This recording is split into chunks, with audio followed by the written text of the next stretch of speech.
আমিও যদি আগাম জানতে পারি কোথাও হচ্ছে উইদাউট নোটিস, আমি লিডার অব অপোজিশন হিসেবে আমি নিজেও বুলডোজারের সামনে বা পুলিশের। In 2024, the then opposition leader Shubhendu Adhikari stood with hawkers facing eviction and promised to stand between them and the bulldozers. However, within days of his party, the BJP coming to power, bulldozers rolled into settlements and roadside businesses across West Bengal, leaving families without homes or livelihoods. Now you are using machine to remove me from the place of my business. Who are taking this decision? The people's representative. Those who have been elected by our votes, they are now using their power, the power of the state, and the manner they are doing this is simply, in my one words, I'll say, is inhuman. Constitutional does not permit this. The number 3 railway colony beside Habra station in North 24 Parganas now lies in ruins. Residents say generations of their families lived there. হ্যাঁ 100 বছর ওপরে হয়ে গেছে। মা বাবা ছিল, মা বাবা আমাদের ওইখানে দিয়ে গেছে বাড়িঘর, আমরা ওখানে থাকতাম। ছেলে মেয়ে বড় হয়ে গেল, ছেলে মেয়ের 25 বছর বয়স, আমাদেরই 41 বছর বয়স হয়ে গেল। তার আগে আমারই যদি 41 বছর বয়স হয়, তাহলে আমার বাবা মা ছিল তখন, তার কত বছর তাহলে হচ্ছে? তাহলে 100 বছরই হচ্ছে ওখানে আমরা বাস করছি।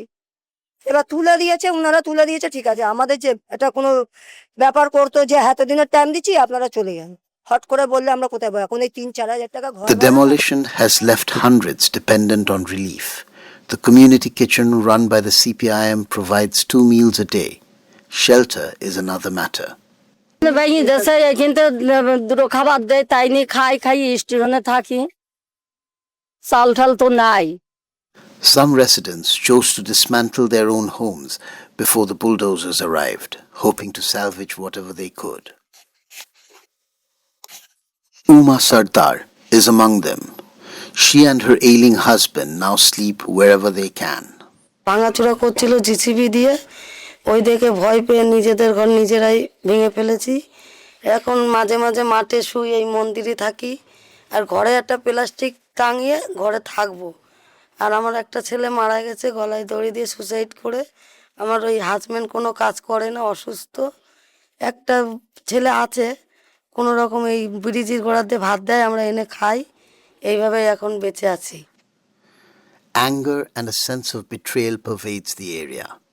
Many of the residents say they voted for the government now carrying out the demolitions. আমাদের ছেলে 1 মাসের মধ্যেই তো উনি জিতে 1 মাসও যায়নি, তার মধ্যেই আমাদের সব শেষ করে দিল।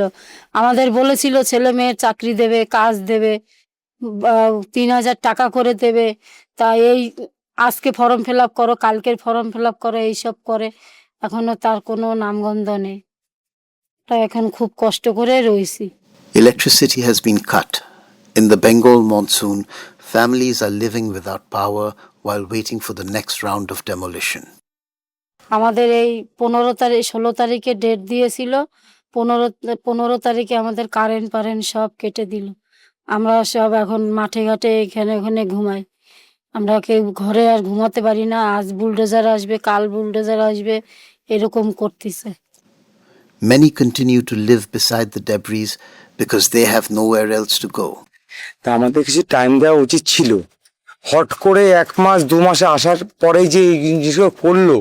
Raju now brings food from the community kitchen for his mother. They eat under a plastic sheet stretched over what remains of their home. আমরা রাস্তায় ভেসে আছি এখন।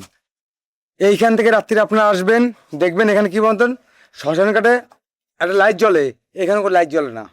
তা আমরা এখান থেকে কোথায় যাতায়াত করবো আমরা? Habra is not an isolated case. In Dhakuria, settlements beside the railway tracks are awaiting eviction.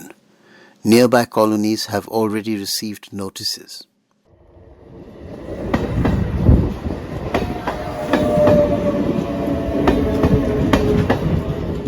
For outsiders, these settlements may appear temporary, but for the residents, it has been home for decades.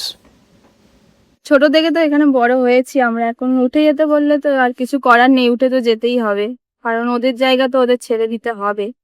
কিন্তু এবারে সবাই চাইছে যদি একটু পুনর্বাসনের ব্যবস্থা করে ওটা।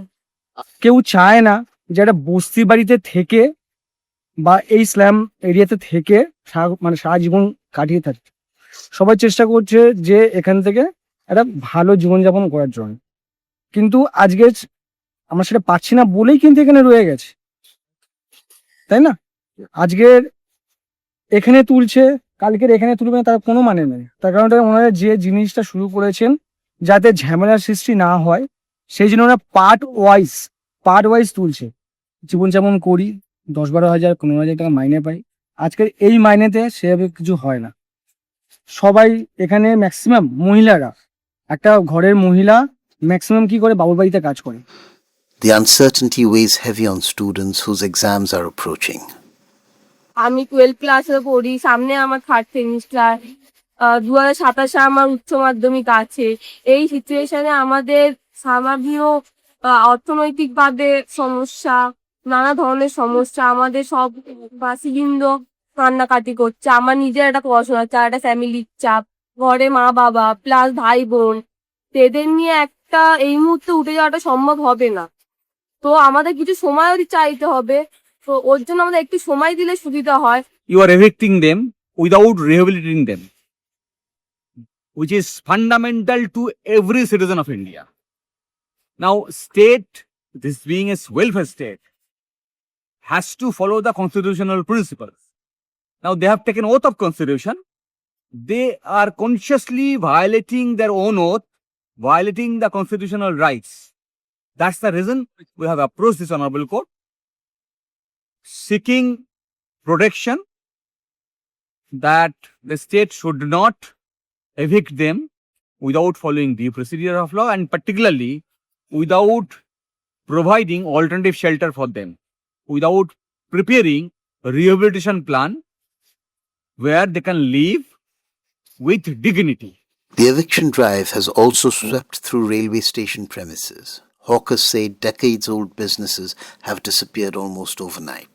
35 বছর কাছাকাছি আমার এখানে দোকান ছিল। আগে চা লটারি ফটারি সব একসাথেই বেচতাম। তা এখন তো এই 1 মাস হলো তুলে দিয়েছে। এখন এই সাইকেলে কোনো রকম একটু টিকিট 2-1টা বেচছি, তার মধ্যে আরপিএফ এসে না করছে, ধরছে 2,000 টাকা ফাইন করে দিচ্ছে। এরকম অনেক কেউ করেছে, যার জন্য ভয়ে টয়ে একটা সাইডে আপাতত বসে আছি। এখন ওই 150-200 টাকা যা ইনকাম হচ্ছে কোনো রকম সংসার চলছে। আগে কত? আগে মোটামুটি 500-700 টাকার উপরেই হচ্ছে ধরে নিন। এখন ইদানিং এই তুলে দেওয়ার পর আর কিছুই নেই। এখন মানে না খেয়ে কোনো রকম রয়েছে। Many of these stalls supported families across generations. Their owners now wait hoping for rehabilitation. 29 তারিখে নোটিশ দেয়নি, নোটিশ না দেওয়াতে আমাদের রাত্রেবেলা ভেঙে দিল। ভাঙার পরে আমরা এখন এখানেই বসে আছি। আমাদের তার বদলে যদি আমাদের কিছু একটা করে দেয়, আমরা তাহলে করে খেতে পারবো। আমাদের কমসে কম 80 থেকে 90 বছর হয়ে গেছে। আমার বাবার আমলের থেকে আমরা দোকানদারি করছি। আমার বাবা মারা গেছে কমসে কম 38 বছর হয়ে গেছে। আমরা কিভাবে চলবে আমাদের? যাই হোক, অমৃত ভারত রেলওয়ে স্টেশন, সেই স্টেশনগুলো মূলত রেল কর্পোরেটদের হাতে তুলে দিতে চাইছে। স্বাভাবিকভাবেই তারা হকার উচ্ছেদকে প্রায়োরিটি দিচ্ছে, কারণ হকার উচ্ছেদ করতে পারলে আগামী দিনে রেলওয়ে প্ল্যাটফর্মগুলোতে বড় বড় সংস্থা যারা এখানে দোকানদারি করবে, ব্যবসা করবে। The homes and shops demolished in this drive stand on public land. The legal aspect is not in dispute. The question raised by residents, activists and lawyers is whether eviction can proceed without adequate notice, rehabilitation or alternatives.